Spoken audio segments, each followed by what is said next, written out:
আমি প্ৰথমে তনুচাৰীক গৰিহণা দিছোঁ, কাৰণ এজনী অনা অসমীয়া মানুহক ইমান তাচ্ছিল্য কৰাৰ অধিকাৰ কাৰো নাই।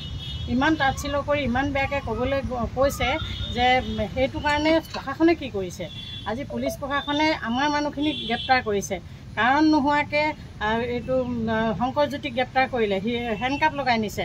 এইটোতো আমি ঘোৰ বিৰোধিতা কৰিছোঁ, কাৰণ এইটো প্ৰশাসন কোনফালে গতি কৰিছে পুলিচ প্ৰশাসন আমি নাজানো, কাৰ ইচ্ছাত এইটো কাম কৰি আছে আমি নাজানো। কিন্তু আমাক এটাই ন্যায় লাগে যে তনুচাৰীয়ে ইমান বেয়াকৈ কোৱাৰ পিছত, অসমীয়া জাতিক ইমান লজ্জানত কৰাৰ পিছত অসমীয়া জাতি যে মনে মনে বহি থাকিব, ডমিনেট কৰি ৰাখিব চৰকাৰে, এইটো কোনো কথা নহয়। অসমীয়া জাতি সদায় থাকিবই আগত। অসমত অসমীয়া দাদাগিৰি চলিব, অসমত অসমীয়াই মাত মাতিব। আজি বাকৰুদ্ধ কৰিবলৈ বিচাৰিছে অসমত যদি অসমীয়াই মাত নামাতে কোন অসমীয়াই গৈ বিহাৰত মাত মাতিব নেকি? ক'ত মাত মাতিব? তেতিয়াহ'লে অসমত মাটি পানী হাৱা বতাহ খাই দোকান দি খাই চলি আছে বাহিৰা সেই তনুচাৰীৰ নিচিনা এছামে আৰু বহিৰাগত এছামে বা অনা অসমীয়া এছামে। সেই অনা অসমীয়া এছামে সাহস ক'ত পালে অসমীয়াক ইমান বেয়াকৈ ক'বলৈ। সেইকাৰণে আমি তীব্ৰ গৰিহণা দিছোঁ। আৰু আমাৰ দুলীয়াজান বন্ধ প্ৰতিবাদত কৰিবলৈ ওলাই অহা আমাৰ অসমীয়া মহিলা মঞ্চৰ চেণ্ট্ৰেল কমিটিৰ দুগৰাকী আৰু আমাৰ জিলা কমিটিৰো মহিলাক আটক কৰিছে, যুৱ মঞ্চৰ মানুহক আটক কৰিছে। কাৰণ একো কথা নাই, ইয়াক শংকৰজ্যোতিক যেনেকৈ আটক কৰিলে তেনেকৈ আজি শৃংখল চলিহা দুলীয়াজানলৈ আহি থাকোঁতে শৃংখল চলিহাক আটক কৰিছে। কাৰণ আমাৰ অসমীয়া জাতিটো কোন দিশে গতি কৰাব বিচাৰিছে।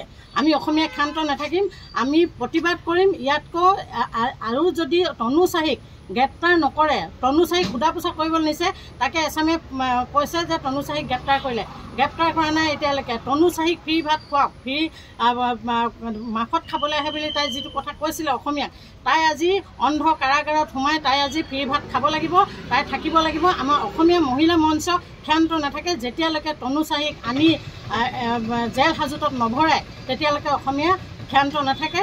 আৰু আমি এইটো দাবী জনাইছোঁ মহিলা মঞ্চৰ পৰা, ডিব্ৰুগড় জিলা মহিলা মঞ্চ, অসমীয়া মহিলা মঞ্চই এইটো দাবী জনাইছোঁ যে অতি শীঘ্ৰে বিনা চৰ্তত শংকৰজ্যোতিক খুলি দিয়ক, শংকৰজ্যোতিক মুকলি আকাশৰ তললৈ আনক আৰু তনুচাৰীক পোতাশাললৈ নিক্ষেপ কৰক। কাৰণ কেলৈ আমি অসমীয়া ক্ষান্ত নাথাকোঁ। আৰু এইটো কি দেখিছে, দুলীয়াজান বন্ধ হৈছে, আজি অসম বন্ধ হৈ যাব যদিহে আমাৰ দাবীখিনি মানি নলয়। আৰু আমাৰ যিখিনি মহিলা মঞ্চ যুৱ মঞ্চৰ মানুহক আটক কৰি থৈছে অতি সোনকালে এৰি দিয়ক, আৰু নহ'লে আমাৰ আন্দোলন তীব্ৰ হ'ব। আমি এইটো সকিয়নি দিছোঁ যাতে আমি চৰকাৰ বা কাৰোবাক আমি দোষাৰোপ কৰিব বিচৰা নাই, কিন্তু আমাৰ অসমীয়া মান সন্মানৰ আঘাত সানিছে আৰু অসমীয়াক তাচ্ছিল্য কৰিছে। এনেকুৱা এজনী বাহিৰা মানুহে অনা অসমীয়াই এইটো কৰাটো আমি নিবিচাৰোঁ। আৰু আজি এজনীয়ে কৰিব, কালি এজনীয়ে কৰিব, তেনেকৈ আমি ক্ষান্ত নাথাকিম। আমি মুঠতে যদি তনুচাৰীক গ্ৰেপ্তাৰ নকৰে, শংকৰজ্যোতিক এৰি নিদিয়ে, শৃংখল চলিহাক এৰি নিদিয়ে বিনা চৰ্তত, আমি তেতিয়াহ'লে আকৌ ছেকেণ্ড পৰ্যায়ত আমি তীব্ৰ আন্দোলন গঢ়ি উঠিম বুলি ডিব্ৰুগড় জিলা অসমীয়া মহিলা মঞ্চই ঘোষণা কৰিছোঁ। আৰু আমাৰ মহিলা মঞ্চৰ যিকেইগৰাকীক, যুৱ মঞ্চৰ যিকেইগৰাকীক গ্ৰেপ্তাৰ কৰি থৈছে তেওঁলোককো অতি সোনকালে মুকলি আকাশৰ তললৈ আহিবলৈ দিয়ক, মুকলি কৰি দিয়ক। সেইটো আমি প্ৰতিবাদ জনাইছোঁ। আৰু নহ'লে ইয়াতকৈ জংগী আন্দোলন আমি গঢ়ি তুলিম।